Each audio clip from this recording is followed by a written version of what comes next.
Quem tem Bíblia, diga eu tenho, pastor Jonathan. Saca a tua flecha então da tua aljava, a espada da bainha. Eu quero convidar você a localizar comigo, na sua Bíblia, um texto muito conhecido, o Salmo de número 121. O verso é o verso de número 1 e o verso de número 2. Isto a mídia por bondade colocou aqui. Obrigado, mídia. Se você não possui exemplar bíblico, pode fazer o acompanhamento da leitura aqui na minha retaguarda. Os irmãos que encontraram, digam, eu achei, pastor. Assim está escrito na palavra de Deus. Elevo os meus olhos para os montes.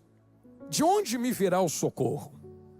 A resposta: o meu socorro vem do Senhor, que criou os céus, ou o céu e a terra. Amém, igreja? Glória a Deus. Eu tenho certeza que existe dentro de cada um dos seres humanos uma inclinação, e esta é a palavra que eu estava procurando nesse segundo de pausa. Uma inclinação a uma direção. E eu digo que há esta inclinação não porque é força da expressão da minha parte, mas porque de fato quando Adão foi criado no Jardim do Éden, ele foi criado com uma inclinação. E eu não quero ser pesado nas minhas palavras e nestas coisas, mas faz-se necessário que quando Deus forma Adão do pó da terra, uma palavra utilizada dentro da teologia é Yetzerhatov, que é inclinação para o bem, inclinação para o mal. E é por isso que você vê Adão e Eva dentro do Jardim do Éden, e existe uma tentativa da parte de Satanás em inclinar o coração de Eva depois de Adão através de escolhas. E eu quero ser muito claro nesse começo de mensagem. Vocês não veem Satanás forçando Eva a fazer nada. E não veem dentro da Bíblia Satanás forçando Adão a fazer nada. Ele não pode. Ele não pode chegar até Adão, a Eva ou a qualquer um de nós e dizer, faz porque eu estou mandando. A priori, quem está na presença de Deus é livre. E é tão livre que é livre para tomar as próprias escolhas. Porque esta inclinação não é algo forçoso. Essa inclinação, que é inclinação para o bem ou inclinação para o mal, é algo livre. E Deus aplica esta liberdade para saber o que se passa no coração humano. É por isso que da mesma forma que Satanás não pode forçar nenhum dos filhos de Deus a se inclinar para um lado, e que isso fique claro novamente que eu estou falando, filhos de Deus, porque quem não se aplica ou não se coloca como filho de Deus, disse Jesus um dia, parênteses aberto, é filho do diabo. Não, pastor, todos que estão na terra são filhos de Deus.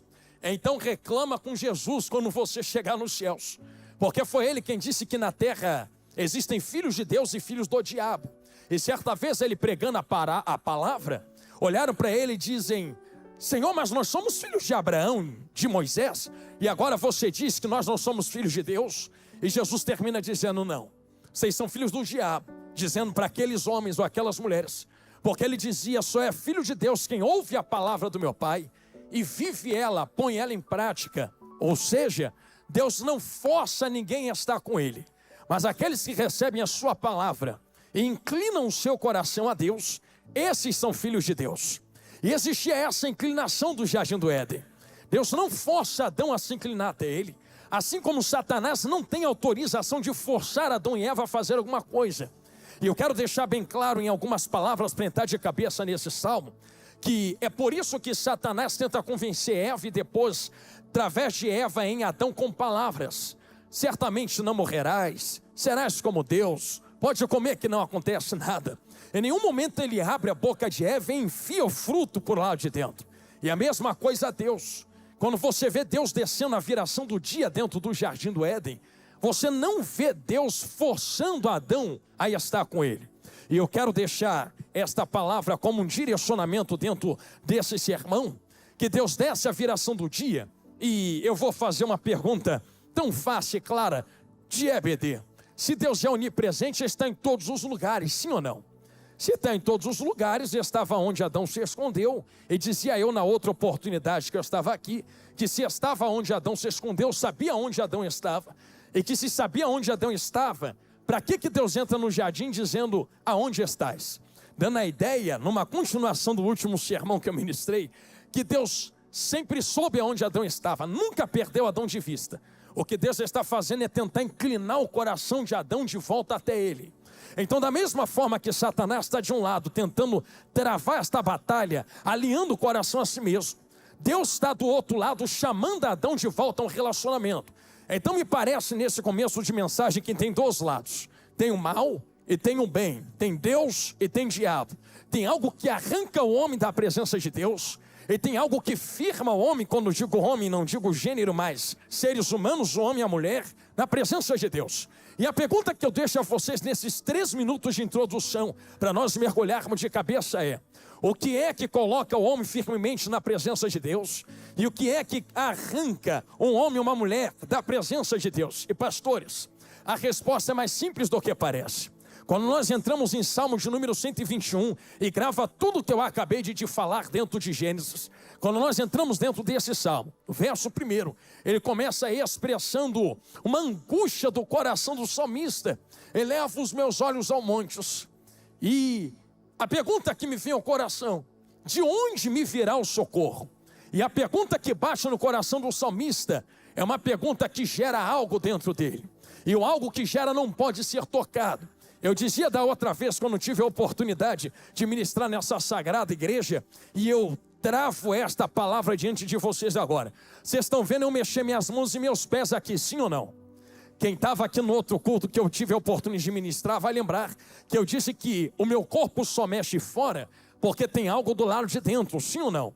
Que Deus soprou fôlego nas narinas de Adão, então tem uma alma do lado de dentro controlando o corpo do lado de fora. E eu lembro que eu dizia também que esse corpo tu toca, mas a minha alma tu não toca. Então tudo aquilo que não pode ser tocado é sentido na alma, e tudo aquilo que pode ser tocado é colocado ou posicionado na carne. Então quando você fala de coisas que não podem ser palpáveis, uma escolha não é tocável. Você vai escolher direita, esquerda, cima, baixo, frente e trás. Você não pega a escolha nas suas mãos, mas você vive as consequências da tua escolha na tua carne. Então é algo que tu não toca, controlando aquilo que tu toca, a tua escolha. Assim como uma alma controla o corpo. Olha para dentro de Gênesis, assim como você olha para Salmos, e você vai ver algo invisível controlando as ações de Adão, de Eva e do salmista. Pastor, o que é que controla a ação deles? Parênteses grandão aberto diante de vós para a resposta desta pergunta. Lembra de um diazinho, um varão que eu acho que ninguém aqui conhece, chamado Jesus grandão da Galileia, que olha para Pedro, Tiago, João, Tomé e diz assim: entra no barco que eu estou mandando. E eles entram para dentro do barco e diz assim: atravessa para o outro lado. Enquanto eles estão no meio do caminho atravessando, Jesus chega andando sobre as águas, e a retórica que fica ali é que uma tempestade tinha atingido eles de tal forma que eles já tinham perdido completa esperança. Então grava na tábua do seu coração: eu não estou falando de homens comuns no meio da tempestade, eu estou falando de pessoas acostumadas com vento, pessoas acostumadas com tempestade, pessoas acostumadas a ver onda bater no barco e água entrar para o lado de dentro do navio. Estas pessoas que são especialistas em travar guerras contra o mar, em travar batalhas contra tempestades, perde a esperança. Tenta imaginar o nível do que está acontecendo dentro daquele ambiente, mas é nessa perda total de esperança que chega o varão Galileu andando sobre as águas. E eu gosto muito de pensar algo acerca da personalidade de Jesus. Me parece, e eu vou perguntar a ele isso quando eu chegar nos céus, que às vezes Jesus deixava ficar impossível para aparecer. Poderia ter chegado na hora em Lázaro, deixa morrer, passar 4 dias para apodrecer. Até o 3º dia alguém poderia dizer: é ressurreição de remédio, foi mão humana. No quarto dia alguém iria dizer: é impossível ressuscitar, se é impossível Jesus chega. A mesma coisa a tempestade. Quando alguém grita: é impossível sair desse ambiente, dessa situação, Jesus chega andando sobre as águas. E quando ele chega andando sobre as águas, sei que vai doer o que eu vou falar, mas vai curar. Preciso posicionar teu coração dentro desse pensamento. Alguém vai olhar para Jesus e vai dizer assim: é fantasma. Aí Jesus vai olhar para eles e dizer assim: eu fantasma? Sou eu, Jesus, não tem mais. Em outras palavras, por que vocês estão me chamando de fantasma? Vai doer, mas vai curar. Se tu anda comigo, come comigo, dorme perto de mim, está comigo para cima e para baixo, ouve a minha voz, conhece quem eu sou, sabe quem eu sou, e agora me chama fantasma. A pergunta que eu faço é: como é que alguém que anda com Jesus todo dia, ouve a voz dele todo dia, lê a sua palavra todo dia, senta com ele todo dia para ouvir a sua voz, agora olha para esse mesmo Jesus e diz: é fantasma, não reconheço? Percebeu que algo está os fazendo desconhecer Jesus? E eu sei que é algo que está fazendo eles desconhecer quem Jesus é dentro da tempestade. Ou repare que tem uma tempestade, um vento soprando e uma esperança que vai embora. Pastor, que algo invisível é esse que faz com que Pedro, Tiago e João não reconheçam mais o mestre dentro de situações difíceis? Pedro olha para Jesus, varô, e diz assim: se é tu mesmo, manda eu ir ter contigo sobre as águas. Só acredito se eu fizer o que tu está fazendo. Eu vou fazer uma pergunta para aqui, para a nave, para a galeria. Qual é a resposta que Pedro achava que Jesus iria dar? Qual é a resposta que você, no lugar de Pedro, esperaria? Quando Jesus olhou para Pedro, Pedro olhou para Jesus, e a retórica é: deixa eu caminhar sobre as águas no meio do vento até você. Pensou que Jesus ia acalmar vento para Pedro caminhar? Pensou que Jesus ia travar a tempestade e dizer assim: olha, não, espere eu preparar um caminho maravilhoso para você no meio do mar, e aí você vem andando sobre as águas? A resposta de Jesus, vaso, é curta e direta, num português claro para quem está me olhando de olho arregalado: ô Pedrão, se tu quer caminhar na minha direção, vem no meio do vento que está quase te matando aí, rapaz. Aí imagina se é crente de hoje em dia: não, Jesus, assim não dá, assim não tem como, olha o ambiente, se o Senhor quiser que eu faça, que eu vá, que eu caminhe, melhore o ambiente, trave a tempestade, melhore a situação. Não vou melhorar nada, não vou travar nada, não vou parar a tempestade nenhuma. Se quiser caminhar na minha direção, caminha no meio do teu vento, da tua tempestade, caminha no meio das tuas guerras. Ah, Jesus, mas assim é difícil. Tu está mandando eu caminhar no meio da minha luta e da minha guerra? Para quê? Tu não tem poder para acalmar, não? Todo o poder. Então por que tu não acalma o meu vento para eu caminhar na sua direção? Porque você me força a caminhar no meio dos meus ventos, dos meus dilemas, das minhas dificuldades, das minhas lutas. Seria tão fácil, não é? Seria tão fácil para a nossa fé, com o ambiente todo preparado, seguir Jesus. E seguir Jesus quando tudo está dando errado. E seguir Jesus quando porta tranca, porta trava, quando o dinheiro não está no bolso. E seguir Jesus quando nada dá certo. Duas situações: seguir Jesus com tudo dando certo, e seguir Jesus com tudo dando errado. Não esqueci de Salmo, guarda o que eu estou falando. Porque ambiente nenhum tem poder suficiente para travar a caminhada que você está fazendo na direção de Jesus. Comecei a pregar: pastor, deixei de caminhar porque o ambiente me travou. Nenhum ambiente, quando eu falo ambiente, é a situação da vida que você está vivenciando. Nenhum tem poder para travar a tua caminhada em Jesus. Tem sim, porque tu não está na minha pele. Então segura Jesus aí, que é maior do que eu. Que quando Adão estava no jardim do Éden, pecou. Mas não pecou no deserto, pecou no jardim. Então é alguém que tem jardim, que tem comida à vontade, segurança, a presença de Deus está caindo e pecando. Tu lembra de Jesus no deserto, sem comida, passando fome, com o diabo atentando no ouvido, está santo de pé. Então não foi ambiente aonde Jesus estava que decidiu se ele ia ficar de pé ou não. Adão está no jardim, está caindo. Jesus está no deserto, está de pé, filha de Deus. Adão está no jardim, está pecando. Jesus está no deserto, está achando. Adão está no jardim com Deus e trava. Jesus está no deserto com o diabo no pé do ouvido dele e segue em frente. Percebeu que não é ambientes que travam quem quer seguir? Pastor, se não é ambiente que trava, por que Pedro está travando na tempestade? Porque até onde eu li dentro da Bíblia, Pedro atendeu o chamado de Jesus, sim ou não? Introdução bíblica básica: Pedro está andando desse jeito assim na direção de Jesus, ó. Vai doer, Jesus, mas vai curar. Só que enquanto ele anda, ele está mantendo os olhos em quem? Em Cristo, em Jesus. Eu quero que você deixe bem claro esse pensamento dentro da tua cabeça. Pedro não afundou quando tirou o pé do barco e botou o pé nas águas. Ele tirou o pé do barco, botou o pé nas águas, já está andando na direção de Jesus e não está afundando. Percebeu que não é vento, não é mar não é tempestade, e não é água que está afundando ele. Já estava andando na tempestade, já estava caminhando sobre as águas, com os olhos em Jesus. Mas com carinho, chegamos na resposta de Adão, de Eva e do salmista, foi quando ele tirou os olhos de Jesus. Entenderam ali no meio, falou olhando para a galeria, e colocou na tempestade, e olhando o vento soprando em volta, olha Pedrão, o que acontece com ele, ó. Afunda, afunda, afunda. Esse afundar de Pedro não está acontecendo porque ele quer afundar, está acontecendo porque o medo entrou. E eu estou fazendo e falando isso aqui diante de vós, para entrar de cabeça em Salmos agora, e continuação do que eu já havia pregado a vós. O medo é aquilo que trava do lado de dentro, e a fé é aquilo que me posiciona do lado de fora. Olha para o salmista em Salmo 121. Ai, Jesus, que coisa maravilhosa. Eleva os meus olhos para os montes, de onde me virá o socorro? A pergunta é, existe um medo travando do lado de dentro, porque existe uma situação terrível do lado de fora. A pergunta que ele faz a si mesmo, cadê o socorro, cadê o socorro, cadê o socorro, cadê o socorro?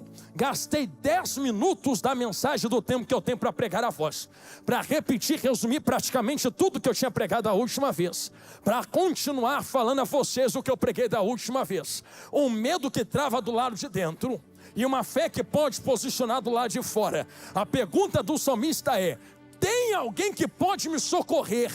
Só que ele está procurando no lugar errado. Ei, Jesus, procurando aonde? Olha os montes. E a pergunta enquanto eu olho para os montes é, de onde me vem o socorro? Posso fazer uma pergunta clara? Por que o salmista está olhando para monte dentro desse texto? Sabe qual é a resposta? Vocês que são estudantes de EBD, sabem que Israel sempre teve um problema de relacionamento, sim ou não? Uma hora estava com Deus, outra hora estava com outros deuses, uma hora estava adorando Jeová, outra hora estava adorando deuses da Babilônia, filisteus. Aí imagina que quando esses países circunvizinhos de Israel invadiam Israel, traziam suas culturas e seus deuses para dentro de Israel. E quando Israel recebia esses deuses, Deus descia na terra. E quando Deus descia na terra, Deus filtrava Israel, limpava Israel. E dizia, Israel, fica firme comigo, eu tenho coisa contigo, eu vou levar vocês, eu tenho promessa. Israel filtrava. Só que existiam altares onde esses deuses eram adorados. E aonde esses altares de deuses estranhos eram adorados ficavam, pastor? Nos montes. É por isso que você lê dentro da Bíblia, algumas vezes, que existem coisas chamadas altos. Altos dentro da Bíblia não é somente um lugar alto. Alto dentro da Bíblia é um lugar elevado, com um altar preparado, e muitas vezes esse altar era direcionado a outros deuses. Então olha para dentro do olho do pregador. Imagina como eram os deuses dos babilônios, dos filisteus, dos gregos que entraram lá também, dos romanos. Eles não eram como o nosso Deus. Roma, por exemplo, funciona à base da necessidade. Então Roma só funciona quando a necessidade é atendida. E nem parece a nossa geração, não é verdade? Uma geração que não quer Jesus hoje em dia, só vai para frente quando uma necessidade é atendida. Roma é mais ou menos assim. Estou precisando vencer a guerra, então não vou adorar todos os deuses. Vou adorar só o Deus da guerra, porque o Deus da guerra vai me dar vitória na guerra. Só que imagina, não, hoje eu não estou precisando de vitória na guerra não. Hoje eu estou precisando de dinheiro no meu bolso. Então eu não adoro mais o Deus da guerra. Esqueci ele, não quero mais ele. Agora eu quero o Deus que prospera. Eu quero Poseidon, que vai me dar uma boa pesca, que vai botar dinheiro no meu bolso. Não, só que não está me faltando dinheiro, está me faltando sorte no amor. Está tudo errado na família, no casamento. Então eu não quero mais Zeus, eu não quero mais Júpiter. Eu não quero mais o Poseidon do dinheiro. Agora eu quero a Afrodite, que é a deusa do amor. Aí me tornava servo de Afrodite. Percebeu que os deuses romanos só funcionam à base da necessidade de Roma? E os romanos só adoram de acordo com a necessidade. É hoje dinheiro, vou adorar o Deus do dinheiro. É hoje o amor, vou adorar a deusa do amor. É hoje a necessidade de guerra, vou adorar o Deus da guerra. Então há um abandono de deuses de acordo com a necessidade. O salmista está olhando para os altos, para os montes, e está dizendo assim, Israel, Jesus lá vai, está cheia de respostas na sua volta. Eu tenho as minhas necessidades, todo mundo tem, e estou com medo porque isto pode me matar. Eu estou olhando para os altos, Porque tem um povo aí dizendo que é nos altos que está a resposta. Então, se eu estou precisando de vencer guerra, eu vou olhar ali para aquele alto do Deus da guerra. Aí o salmista está embaixo, olhando para o monte em cima, aonde está o altar do Deus da guerra. Deus da guerra, tu pode me dar a resposta que eu preciso? Eleva os olhos aos montes. Só que ao olhar para o Deus da guerra, eu vi que lá não estava o meu socorro. Meu socorro não vem da guerra. Aí, já que não vem da guerra, vou tentar do dinheiro. Quem sabe, se tiver muito dinheiro, eu vou vencer na vida. Vou olhar para o altar de Poseidon. Aí ele está olhando para o altar de Poseidon. Poseidon, dá dinheiro no meu bolso. Só que eu percebi que o meu socorro também não vem daquele monte, daquele Deus, daquele alto. Não, meu socorro não vem da guerra. Percebi que meu socorro também não vem do dinheiro. Porque tem gente vencendo guerra que quer morrer. Tem gente que não vence guerra que está com Jesus. Tem gente que está cheio de dinheiro, quer se matar. E tem gente que não tem dinheiro nenhum, quer viver. Então meu socorro não vem da guerra, não vem do dinheiro. Vamos por eliminação. É amor. Que se tiver amor, tudo vai dar certo na vida, já entenderam no meio. Estou olhando para o altar de Afrodite. Deusa do amor, me dá um bom casamento. Me dá um bom noivado. Me dá um bom namorado. Eu vou ter sorte no amor. Eu vou viver a minha vida toda com amor verdadeiro. Só que eu vi que o meu socorro também não vem do amor, relacionamentos terrenos. Espera aí, se o meu socorro não vem do amor, da guerra, do dinheiro, de uma boa colheita, de uma boa pesca, de vencer inimigos, aí ele começa, de onde me virá o socorro? De onde me virá o socorro? Se o meu socorro não vem do meu dinheiro, vem de onde? Se o meu socorro não vem da minha saúde, vem de onde? Se o meu socorro não vem da minha família, vem de onde? Estou gostando do olhinho arregalado. Se o meu socorro não vem de poder para vencer guerra, vem de onde? Porque tem gente com isso tudo que está querendo morrer e se matar. De onde vem o socorro? De onde vem o socorro? De onde vem o socorro? De onde vem o socorro? De onde vem o socorro? De onde vem o socorro? Percebeu? Só que o salmista entra no verso 2. Agora eu quero começar a pregar. O meu socorro não vem do dinheiro, não vem de vencer guerra, não vem do amor, não vem de quem está na terra. O meu socorro vem daquele que me dá dinheiro. O meu socorro vem daquele que me dá o amor. O meu socorro vem daquele que me dá a força para vencer guerra. O meu socorro vem daquele que entrega os inimigos nas minhas mãos. De onde, pastor? O meu socorro vem do Senhor. Senti ele passar aqui dentro. Pastor, que Senhor é esse? É o Senhor sentado sobre todas as coisas. Eu vou tentar ilustrar aqui no altar. O salmista está aqui embaixo, ó, aqui, ó. Olha para o pastor Jonathan, está aqui embaixo. Está olhando para o monte ali na frente. Vai doer, irmão, vai curar. Então ele está aqui embaixo olhando para onde? O monte é alto, está olhando para cima. Só que ele está olhando para cima com uma direção errada.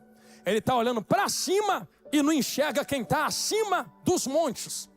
Eu faço uma pergunta a vocês para entrarmos de cabeça no verso 2. Como é que alguém que está na terra olha para cima e não consegue enxergar Deus? Ele está embaixo, olhando para cima e não enxerga o Deus que está acima. Porque entre ele e entre o Deus que está nos céus, está o monte da necessidade. Enquanto eu só enxergar a minha necessidade, não vou conseguir ver o Deus que atende a necessidade. Vai doer, te amo. Enquanto eu só olhar para o meu umbigo, não consigo enxergar o Deus que criou esse umbigo que está aqui na minha barriga. Não, pastor, tu está dizendo que eu não posso pedir nada para Deus? Tem que pedir. Se tu não pedir para Deus, tu vai pedir para quem? Tu só tem que saber a ordem com a qual se pede.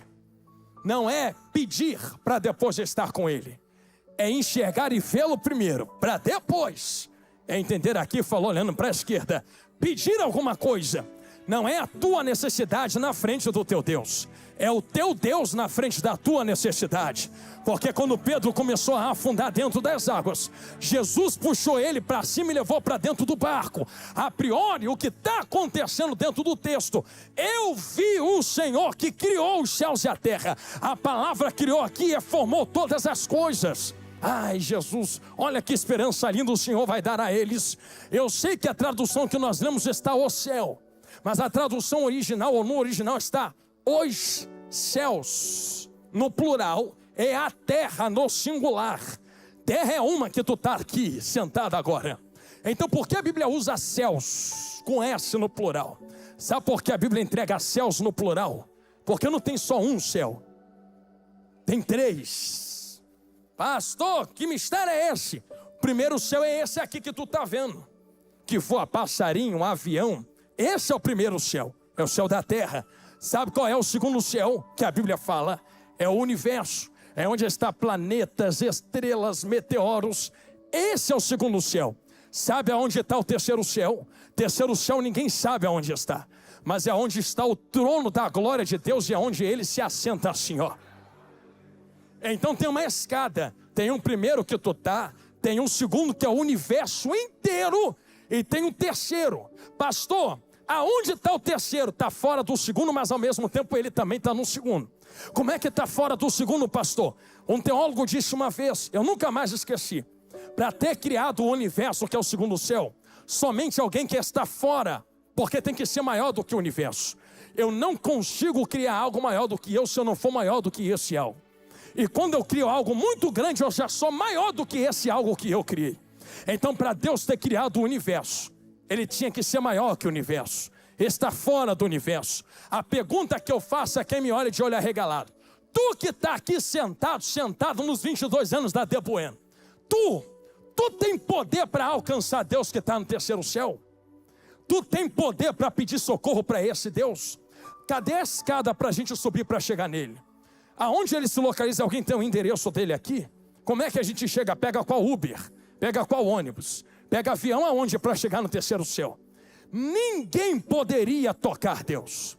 Só que Deus te ama tanto, tanto, tanto, tanto, tanto, tanto. Te ama tanto, Faso na olaria, que viu tu sentado aqui, sendo quem ele é e sendo quem nós somos. Ele que tem todo o poder, toda a honra, toda a glória, sentado no trono de glória na eternidade, olhou para um cisquinho que apareceu daqui a pouco, já está indo embora aqui na terra igual nós, e disse assim: te amei. Como é que um Deus desse tamanho amou um cisquinho igual nós aqui na terra? Não me pergunto porquê, só sei que amou. E um dia quando chegar no céu, eu vou perguntar para ele: o que tu viu em mim que você me ama e ama esse povo que está aqui? Não tem resposta enquanto na terra.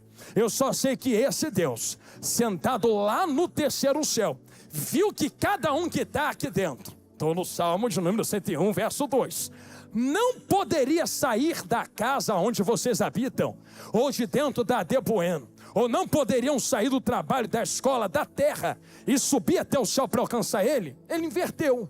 Se vocês não sobem, eu vou descer. Sabe aonde ele desce? Eu vou abrir um parênteses que eu gostei do glória a Deus que ela deu aqui na frente.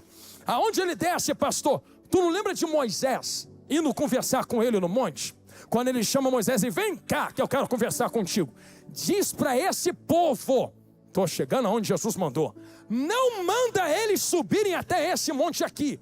Se subir, vai morrer. Eu vou matar eles. E não mato porque quero, mato porque eles não vão suportar a minha glória. Eu não vou levantar a mão, mas na hora que eles pisarem na minha presença, serão fulminados. Mas Moisés, avisa eles que se eles não podem subir o monte para me alcançar, monta o tabernáculo que eu estou descendo para habitar no meio deles. Que Deus é esse? Que viu que ninguém aqui poderia alcançá-lo para receber socorro, e decidiu descer para socorrer quem estava na terra. Esse é o Deus que criou céus e terra. Guarda o que eu acabei de falar, porque eu vou voltar aqui agora. Pastor, como é que Deus criou céus e terra desse jeitinho assim? Deus com a sua palavra disse: haja, haja, haja, haja, haja, haja, haja, haja, haja, haja luz, haja terra, haja separação. Aí foi aparecendo. Ele fez algo tão grande que você aqui na terra não pode alcançá-lo. Segundo os cientistas da NASA, quem não me ouve, diga glória a Deus. Então vai comendo do que Jesus está mandando você comer. Segundo os cientistas da NASA, o tamanho do universo é 1,5 trilhão de anos-luz. Sabe o que é 1 anos-luz? 1 anos-luz é a velocidade da luz. em um ano. Então imagina o quanto a luz percorre, por exemplo, em um segundo. A velocidade da luz é 300 mil quilômetros por segundo. Você consegue calcular isso na sua cabeça?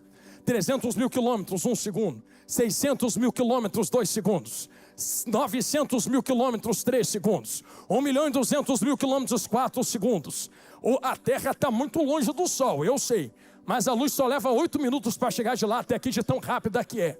Agora imagina a luz durante 1 hora, 1 dia, 1 mês, 1 ano, 10 anos, 1000 anos, 100 mil anos, 1 milhão de anos, 10 milhões, 100 milhões, 1 bilhão, 10 bilhões, 100 bilhões, 1 trilhão, 1,5 trilhão de anos-luz.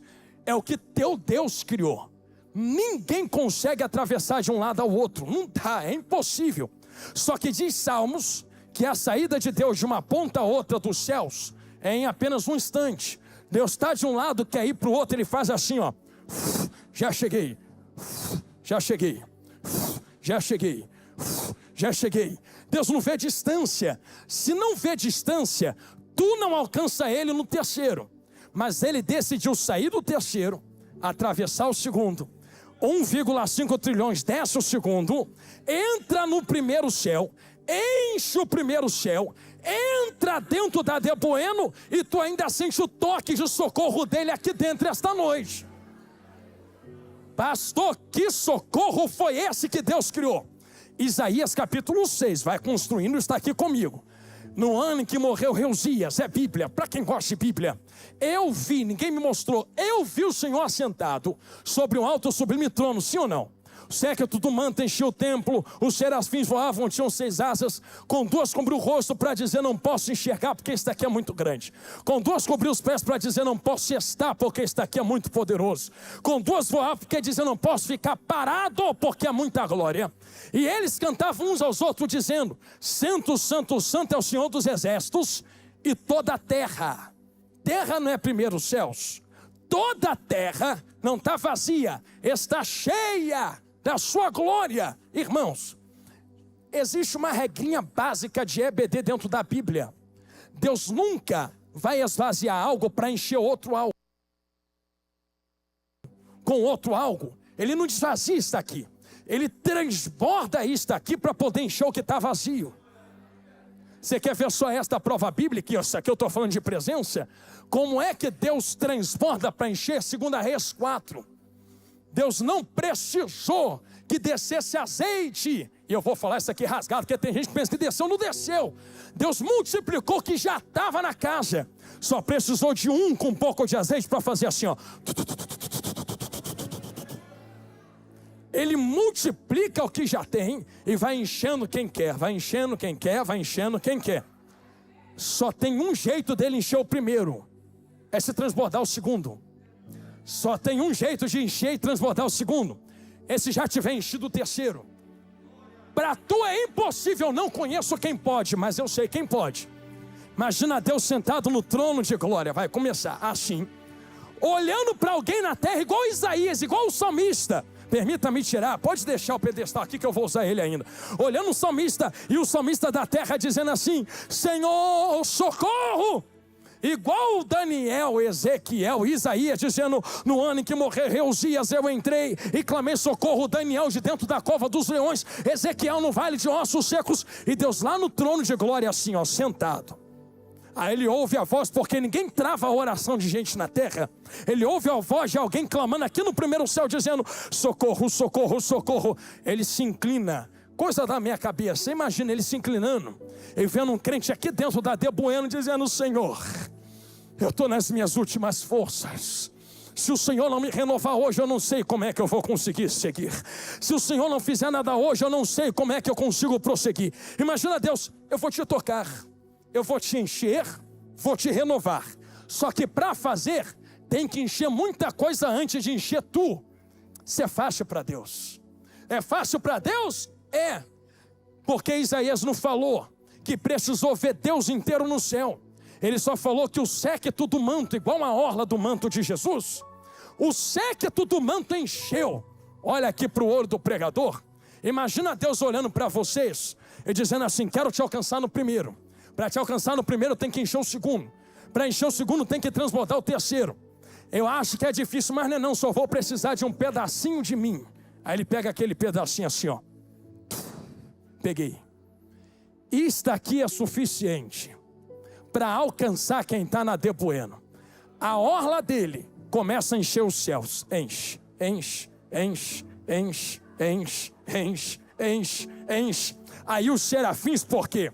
Se tu vai morar no céu, aprende com os serafins, quem está na presença não fica calado nem parado. Falei, quem pegou, pegou. Vou falar de novo. Eu vou perguntar, vou jogar a peteca para vocês. Quem aqui vai morar nos céus? Levanta as mãos. Se comporta como o lugar onde tu vai morar. Varão de mistério. Não gosto, não é questão de gostar ou não gostar. É questão de se tornar habitante do lugar para onde tu está indo. E habitante do lugar para onde está indo é assim. Quando vê a glória de Deus é santo, santo, santo, santo. Não tem ninguém calado dentro dos céus. Eu sou pentecostal, me suporta, eu sou um pouco, mas eu não sei como é que tem crente dentro da igreja que quando vê o outro gritando glória fica, ai, Deus não é surdo. Não, mas o glória não é para tu.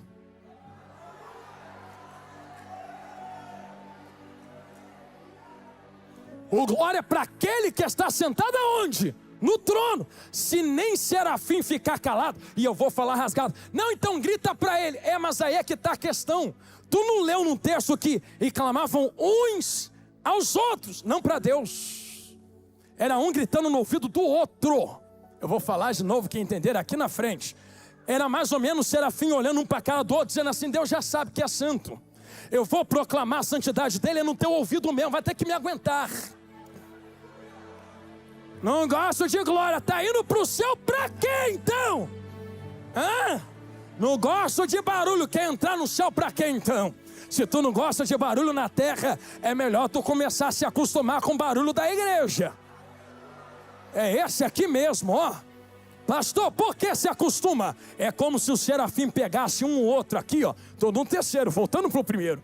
Pegasse ele aqui e falasse assim, ó. Eu vou gritar no teu ouvido que ele é santo. Santo, ele é santo, ele é santo, ele é santo, ele é santo. Se fosse um serafim, uns crentes de hoje ia dizer, para, eu não gosto de gritar no meu ouvido. Problema é teu, entrou aqui porque quis, ele é santo, ele é santo, ele é santo, ele é santo, ele é santo. Tu acha que mandar parar de adorar e gritar glória para ele vai funcionar no céu? Pode funcionar na terra com alguns crentes que não têm firmeza na adoração. Tenta mandar serafim parar de cantar santo para ele quando chegar na glória. Serafim vai olhar para tu e vai dizer, entrou aqui porque quis. Tu não vai mudar a regra do lugar. É tu quem vai se comportar como o lugar manda. Vem cantar santo para ele junto com a gente. Só que quem está no céu também não está parado não, vaso. Ih, Jesus. Agora eu sei porque tem gente dentro da igreja que marcha, pula, se joga no chão, chora. É porque quer aparecer. Está se comportando como a casa onde vai morar. É mesmo, pastor? É mesmo porque serafins não estavam parados, eles voavam. 24 anciãos estão parados? Não. Eles estão sentados no trono assim, ó. Desse jeito. Aí eles olham a glória de Deus e falam, é muita glória. Tira a coroa. Joga diante dele. Movimenta para o chão. Louvado seja o Senhor por toda a eternidade. Pega a coroa. Senta no trono. Bota na cabeça, só que a Bíblia diz que é continuamente. Continuamente por quê? Porque quando ele diz assim, já dei meu glória, já adorei, já cantei, fiz meu barulho, movi, preciso mais não. Mas quando vê a glória de Deus de novo, é muita glória. Quem não quer ficar parado, eu vou de novo. Tira a coroa, joga diante dele, se dobra de novo. Adorado seja o Senhor. E isto é como o céu está funcionando agora. Se isto é assim nos céus, também tem que ser para onde o céu transborda. É tanta glória no terceiro céu que vaza, transborda para o segundo. Mas peraí, pastor, o segundo céu é o universo. Sim, sabe o que Jó fala do universo? A alva te louva. Que alva é essa, pastor? Estrelas.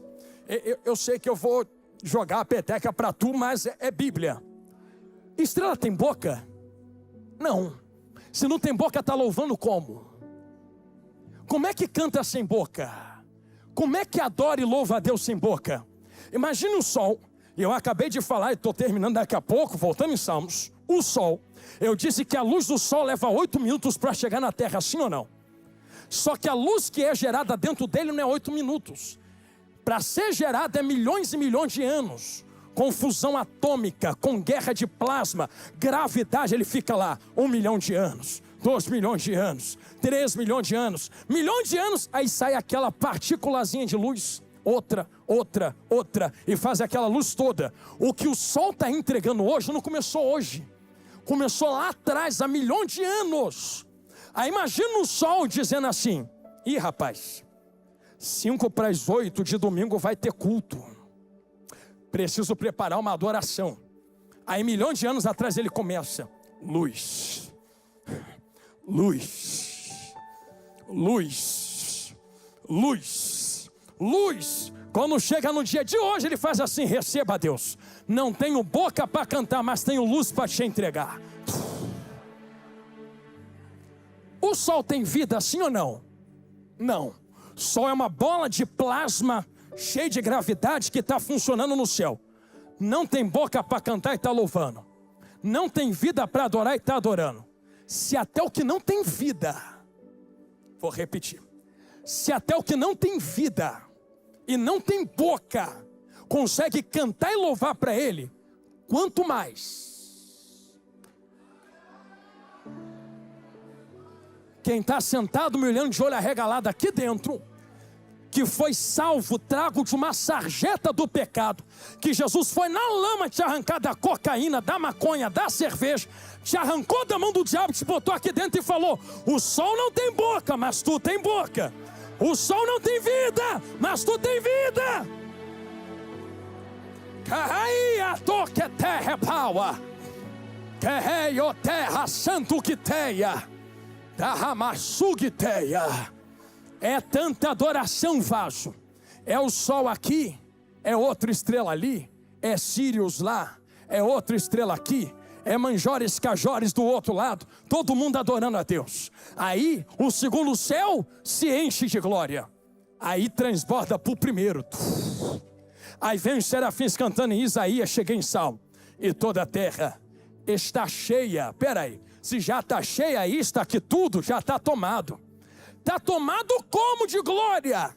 Fiz essa volta para chegar aqui, porque o Senhor que criou os céus e a terra alcançou quem estava na terra, quando o dinheiro não alcançava, quando nada na terra mais alcançava, quando família não alcançava, Ele alcançou. Como? Tem que encher a terra de glória. Como é que enche a terra de glória?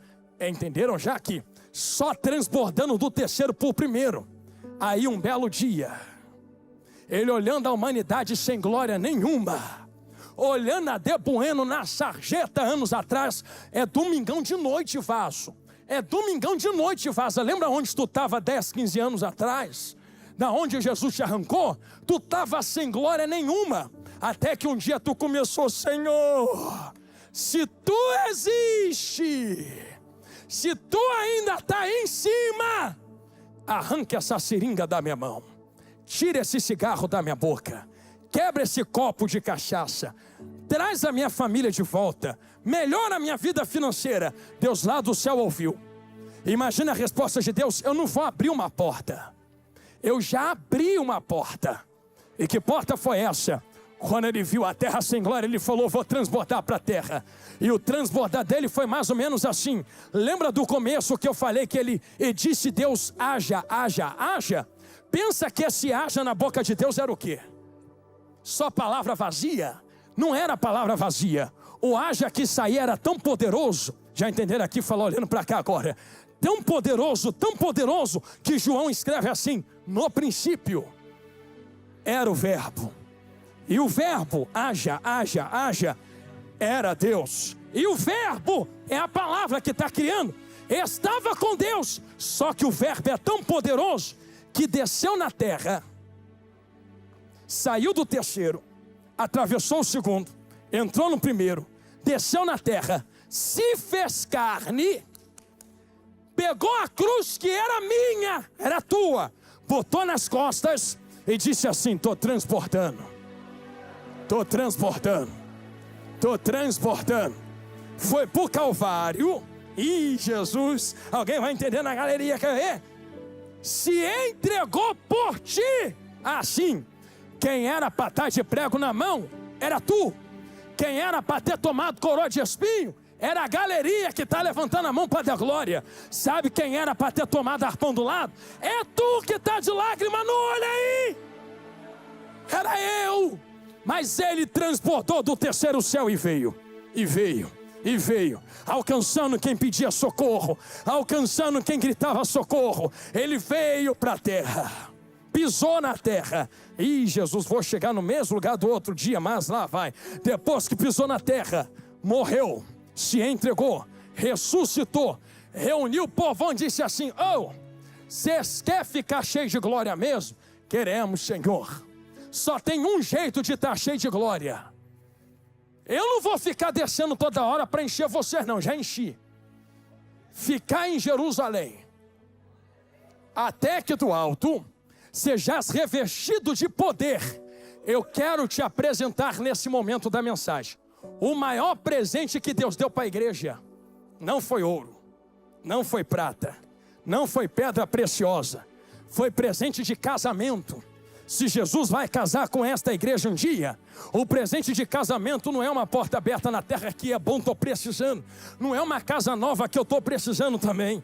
Não é um carro novo que eu vou dar a entrada no meu carro novo. Sabe qual é o maior presente que ele deu à igreja? Estavam todos reunidos no mesmo lugar. Desse jeitinho assim, ó.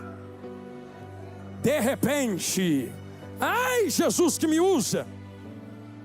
Pensa que quem estava lá dentro estava vivendo o melhor momento? Só porque tu levantou a tua mão para dar glória? Tinha gente querendo matar, os judeus queriam matar, alguém já estava querendo desistir.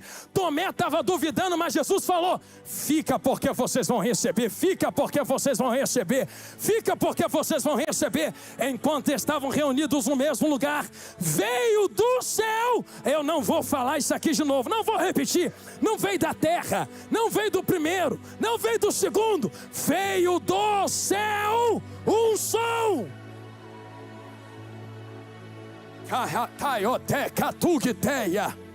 Como um vento impetuoso. Eu vou falar isso daqui com calma. De repente veio. Você sabe o que é de repente veio? De repente não é vem avisando: ó, vou chegar, ó, vou chegar, vou chegar. É de repente, acontece. É mais ou menos assim, ó. Tá todo mundo em silêncio desse jeito assim, ó. De repente, veio do céu, não vento, um som como de um vento. Então o que aconteceu aquele dia não foi um vento, foi um som como de um vento, mais ou menos assim, ó. De repente eles começaram a ouvir.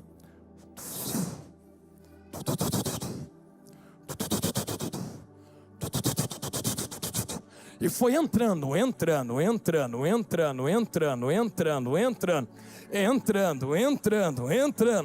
E quando eles ouviram esse vento, começaram a ver. Era o quê? Línguas repartidas como que de fogo, que vinha pousando sobre. Língua aqui é aquela chama da vela, que faz assim, ó. Ah, quero terminar aqui. Pastor, por quê? Porque chama da vela ali, a expressão do texto, línguas como que de fogo, não é uma chama parada. Eu não sei se aqui em Goiânia acontece igual lá no Rio de Janeiro, que falta luz e energia elétrica toda hora. Mas quando falta energia elétrica, a gente pega um copo, pega a vela, pinga, não é verdade, a cera, estica a vela assim e bota nos locais específicos dentro da casa. Você já reparou que se você colocar perto de uma janela, ai Jesus, a chama faz isso aqui, ó, fica sambando, mexendo. Aí tu fecha a janela, ela fica assim, ó, parou, tá imóvel, parada. Aí tu abre a janela, ela começa de novo. O que é que está fazendo ela se mexer? Voltei no começo, tu não viu. Tem algo invisível sustentando ela no lugar visível. Ela não está mexendo porque quer mexer. Ela não está movendo porque quer mover. Tem algo movendo ela. O que é que está movendo? Se tu passar perto dela, o que é que acontece com ela? Ela não se mexe. Aí tu chega lá na frente, ela para. Não mexeu porque tu soprou. Porque se soprar, mexe também. Só mexeu porque tu passou por ela. Meu Deus, tu nem olhou, tu só passou. Quando tu passou, tu deslocou o ar atrás de tu. Quando tu deslocou o ar atrás de tu, ela sentiu e mexeu. Eu vejo esse negócio dentro da Bíblia também. Aonde, pastor? Está Moisés lá no monte. Se tu não me mostrar a tua glória, também não conta comigo. Quero ver a tua face. Aí Deus fala assim, ninguém pode ver minha glória, fica de pé não. Quer ver minha face mesmo? Quer ver minha glória mesmo? Eu vou fazer passar. Só que quando a Bíblia diz que Deus passa, não é Deus fazendo isso daqui, ó. Deus passando e fazendo assim, Moisés, estou chegando. Não, Deus só passa. No que ele passa, uma poeira levanta no ambiente, uma nuvem. Tu não vê ele, mas tu vê o ambiente reagir à presença dele. Por isso eu estou falando desde o começo que o ambiente não trava. Porque o ambiente começa a reagir. Quando eu falo ambiente é situação de vida mesmo. Começa a reagir quando ele entra no ambiente. Tu não vê ele, tu não está olhando para ele, tu não está vendo a mão dele, mas tu vê uma porta abrir, tu vê uma muralha cair, tu vê um demônio bater em retirada, tu fica, o que está acontecendo? É ele passando, é ele passando, é ele movendo. E quando ele move, a chama faz isso daqui, ó. É por isto que judeu lá no Muro das Lamentações faz isso daqui, ó. Dança porque é tudo louco, dança porque sabem quem são. Se tu perguntar para qualquer um, eles vão falar assim, eu sei quem eu sou uma chama acesa na presença do meu Deus. Nunca vi chama ficar parada quando ele está passando. Quando eu sinto ele passar, eu começo. Eu vou jogar a peteca para os crentes que estão aqui. Entrou pedindo socorro dentro da igreja. O socorro veio há 2000 anos atrás. A porta ainda está aberta. Teu Deus está olhando para ti aqui hoje. Já que está olhando para ti, tu precisa de socorro. Eu profetizo esta noite. Não é ouro, não é prata, não é chave, não é casa, não é dinheiro. Teu socorro não vem do ouro, não vem da prata, não vem do dinheiro. Isso é provisão. O teu socorro vem de Deus, não é? Eu profetizo que nesse exato momento, no final da pregação, uma nuvem toma conta desta casa. Teu Deus acabou de chegar para se manifestar. E se ele entra, como é que fogo aceso se comporta? Se comporta parado ou se comporta como serafim? Se movendo e cantando de um lado para o outro, dizendo, sei quem sou na presença dele, sei quem chegou para me socorrer. Já que tu levantou a mão para receber esta profecia, você pode, é a primeira vez que eu estou te pedindo isto, pegar na mão de quem está do teu lado assim, a gente ora agora, prometo. E isto é a primeira vez, me dê esta chance, segurou? Isto, não larga. Eu vou falar igual eu falei da outra vez. Pastor, não gosto de pegar na mão não. Ah, me suporta. Quem falou isso não fui eu, foi Paulo para Timóteo. Quando ele fala, Timóteo, desperta o dom que está em ti, que tu só tem porque eu impus a minha mão na tua cabeça e te toquei, tu recebeu. Tem algo que nós recebemos quando nós encostamos em um no outro. Fé é invisível. Mas tem algo invisível aqui dentro esta noite, que sustenta e desperta a fé. A presença de Deus não precisa ser enxergada, ela precisa ser sentida. Eu não sei como tu entrou dentro da igreja, mas eu sei como tu pode sair desta festa aqui hoje. Se tu entrou na tua pouca força, tu pode sair daqui renovado agora. E se isto é verdade na minha boca, eu convido a terra que recebeu transbordar da glória de Deus. Não é Deus agir para a terra receber. Agora a porta já está aberta. É a terra pedir para Deus enviar. É a terra ligar na terra para ser ligado nos céus. Não é Deus entrar aqui para você sentir. É você dar glória primeiro para Deus entrar e tu sentir depois. Então eu lhe convido que por 15 segundos, do jeito de mão dadas que vocês estão, vocês comecem a trazer a vossa consciência. A luta que foi para tu entrar aqui dentro da igreja hoje. Começa a trazer, começa a lembrar, começa a pensar agora. Lembra da casa que tu deixou arriada em casa. Lembra da família que tu deixou envergada. Lembra de tudo que dá errado. Lembra da força que tu veio procurar para sustentar mais uma semana.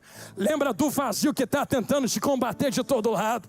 Lembra da depressão que está tentando te pegar no meio do caminho. Lembra da angústia que está tentando te travar. Está lembrando? Então a profecia é esta, de mãos dadas. O Espírito não vai descer porque já desceu em Atos 2. Vou repetir que até o tecladista entendeu com eita aqui. Não vai descer porque já desceu em Atos 2. Já está aqui dentro da igreja. Se já está aqui dentro da igreja, eu lhes convido a se encher daquilo que verteu na cruz do Calvário. Não foi ouro nem prata, foi a glória e a presença de Deus que está sentado no trono de glória.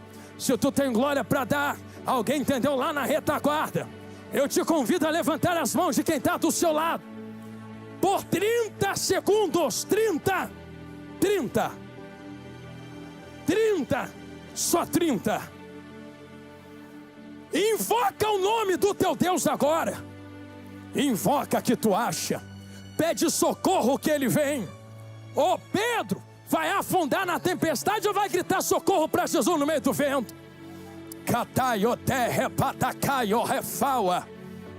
Se quiser eu conto para te ajudar. 24, 23, 22, tem uma graça repousada aqui dentro. 19, 18, olha a gente sendo renovada lá na nave da igreja, lá na galeria. Meu Deus, a galeria está toda em pé recebendo a glória. 14, 13, isto é a glória que desceu. Olha o socorro de Deus chegando. Não é ouro, não é prata, é glória. Kataia hatai o repacata. Torrelebadaracatu que terra maiaçugiteia. Terreia hatai oqueia. O que te sustenta é esta glória. O que te sustenta é esse fogo. Deixa te chamarem de louco, deixa te chamarem de aficionado. Pelo menos tu está de pé na presença, cheio, sustentado pela glória de Deus. 9, 8, 7, 6, 5, Calaio renaia caioté. De onde me virá o socorro? De onde me virá o socorro? O meu socorro vem do Senhor, e Ele se faz presente entre nós aqui esta noite. Eu não sei qual foi o nível de força que tu trouxe para esta igreja hoje, qual foi o nível da força que te arrastou aqui para dentro, mas eu sei como tu pode sair. Eu não uso mais do que 3 minutos, mas eu preciso orar pela sua vida. Não sei como tu entrou, mas eu sei como tu sai. Quero aproveitar que tu ficou de pé para adorar a Ele e fazer um convite a tu. Que convite, pastor Jonathan Carlos? Se tu crer, receba. Está vendo esse altar aqui na frente? Está tomado de brasas vivas do altar de Deus. Pisou aqui, será renovado, restaurado, vai ter força em dia. Meu Deus, Jesus ainda não voltou. Na terra não é descanso, é renovo. Descansa na glória. Se tu precisa de um renovo da parte de Deus, talvez tu tenha vindo se arrastando. Pastor, tu está falando com quem não é crente. Não, estou falando com crente também. E aqui eu estou colocando as duas modalidades, se assim eu posso falar. Modalidade o que, pastor? Quem já está com Jesus e precisa de um renovo esta noite. Mas quem talvez está afastado da presença mesmo estando na igreja, porque só estar em nosso meio não significa ser igreja. Ou tu não lembra da dracma que estava perdida dentro da casa? Está na casa, mas está perdida. Então para que está na casa, diz a Bíblia? Só que chegou a hora de Jesus te achar aqui dentro esta noite. Eu não tenho preconceito contra quem vem gritar socorro no altar, porque com carinho ninguém está na tua pele. É tu quem está precisando de ajuda e vai ficar fingindo que está tudo bem porque tem alguém te olhando. Lembra de Pedro? Pedro está afundando e precisa água quase matar para gritar socorro. Eu sempre gosto de dizer isso. Por que não grita quando já viu que estava afundando? Sabe que o Espírito Santo falou comigo? Jonathan, Pedro não está sozinho na tempestade não. Tem gente do barco que não está afundando. Também não caminha, como é que vai afundar? Tem gente do barco que não fracassou. Também não caminha, como é que vai fracassar? Só fracassa quem está tentando acertar. Só caminha, afunda quem está tentando caminhar. Só que tem gente do barco que talvez estivesse olhando para ele, que está num nível melhor do que ele está afundando. E a cabeça de Pedrão agora? O poderoso Pedro que corta as orelhas, poderoso Pedro que é pedra, que vai na frente, que prega e testemunha salvo. Agora esse Pedrão está afundando. Meu Deus, o que vão pensar de mim? Meu Deus, o que vão achar de mim? Nada, quem está afundando é tu, não é quem está no barco te olhando, minha filha. Não é quem está no barco te olhando, meu filho. Vai deixar de pedir socorro porque tem alguém te olhando e te vendo aqui hoje? Quem está morrendo é tu no meio da guerra. Eu estou te esperando nesse altar esta noite. Se você quer receber esse renovo da parte de Deus, pastor, eu quero, faça o quê? Sai correndo do seu lugar e vem correndo aqui para frente agora. Pastor, tu está chamando crente, não é? Ou não crente, eu estou chamando qualquer um que está aqui me ouvindo minha voz agora. Se tu sabe que tu precisa vir correndo, sai correndo do teu lugar e vem pro altar agora. Aleluia! Aleluia! Aleluia!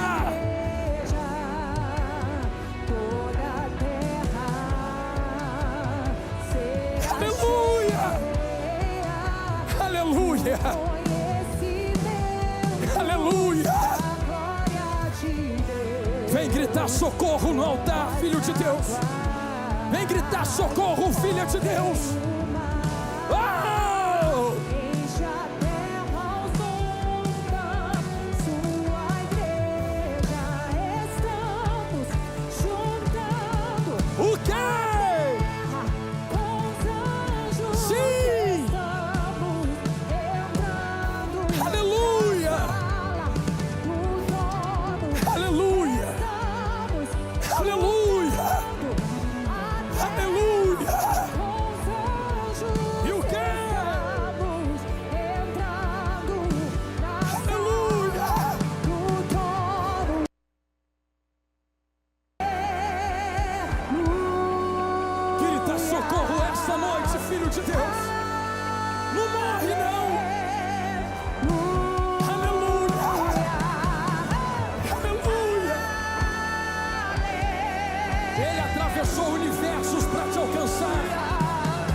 Santa igreja que vai morar nos céus, vocês podem estender as mãos para cá, para frente.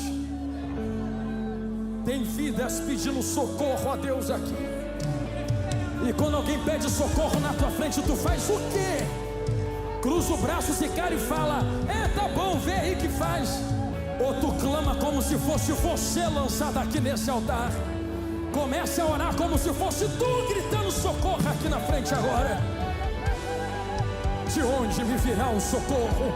O teu socorro vem do Senhor que te formou no ventre da tua mãe, que criou céus e terra e está aqui esta noite, dizendo: a água não vai te matar. Eu atravessei a realidade do universo para te alcançar. Depressão não para, medo não para, angústia não para. Cai por terra hoje todo medo em nome de Jesus. Maior é a invisibilidade da fé na nossa vida. Estende as mãos, igreja, e ore comigo. Aleluia. Isto, Espírito Santo de Deus, Senhor Jesus, meu mestre, meu Senhor Deus que se assenta no trono. Teu é o reino, tua é a glória. Senhor, seja entronizado entre nós. Nós levantamos uma bandeira de avivamento aqui esta noite. Nós proclamamos teu nome na terra mais uma vez. Que seja glorificado o seu nome em nossas vidas. Eu venho lhe rogar e lhe pedir, meu Senhor, sustenta os teus filhos, renova a vida deles agora. Se necessário for, escreva o nome no livro da vida. O que passou, ficou para trás. A partir de hoje começa uma nova história. Pousa sobre eles como um vento impetuoso e renova a tua glória, renova a tua presença, renova o teu fogo, renova, Senhor, a tua presença. Eu coloco cada vida nas tuas mãos, eu coloco cada família nas tuas mãos, eu coloco cada filho e filha nas tuas mãos, com a certeza da vitória. Enche cada um deles, enche cada uma delas, enche agora, enche agora, enche agora, enche agora, enche eles, enche elas, enche com a glória que não há na terra, enche com a glória que a terra não pode dar, enche com a glória que a maconha, a cocaína, a cerveja não entrega, enche com a tua glória, com a tua glória, com a tua glória. Cai por terra agora toda depressão, toda angústia, toda solidão, todo vazio na alma. Cai por terra agora tudo aquilo que não louva a Deus. Eu profetizo vida, eu profetizo vida, eu profetizo vida, em nome de Jesus.